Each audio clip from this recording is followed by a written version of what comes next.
Hello, friends. Today on Study Scripture Online, I want to take just a couple of minutes to chat with you about growing old gracefully. Aging, as you know, is a universal fact. It's not a question of will I get older, but how will I get older? I suggest to you that as Christians, we need to go first to the Scriptures, not to society and not to AARP, to find God's view of how to grow old well. The Old Testament Israelite, Caleb, is a fascinating example of how to grow old gracefully and faithfully. When we are introduced to Caleb, we find him as a young man of God. I use the term young in a relative sort of way. His age was 40 when he was chosen as one of the 12 spies Moses sent into the Promised Land to see if it was all God said it was. Contrary to most of the spies, Caleb refused to be intimidated by circumstances. Whereas 10 of the spies saw only giants and grasshoppers in the land, the giants being the inhabitants and the grasshoppers being themselves by comparison, Caleb and Joshua saw God and believed his promises. He took a stand against popular opinion, and as a result, he was one of only 2 individuals who survived the wilderness wanderings and were thus allowed to enter the Promised Land.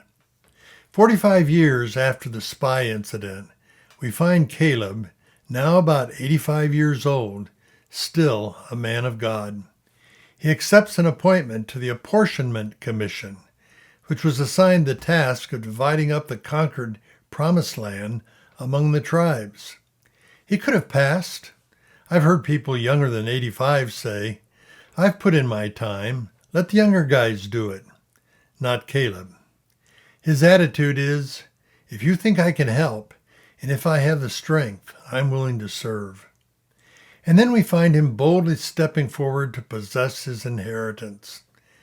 Caleb requests as his possession the hill country around Hebron, one of the few areas where the conquest is not yet complete. The giants are still there. But even at 85, Caleb has no fear. If the Lord is with him, he knows he can drive them out. So Hebron is given to Caleb, and it becomes his possession because he is willing to go and possess it. I see at least 4 principles in Caleb's life which can help us grow old gracefully. 1, old age is a gift from God. 2, the patterns of old age are established early in life. 3, old age is largely a function of attitude and spirit. And 4, retirement is not a legitimate term when used of ministry and service. You can't retire from the Lord's work. You can quit, but you can't retire.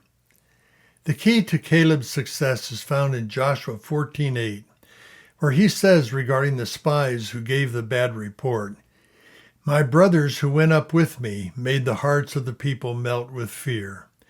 I, however, followed the Lord my God wholeheartedly."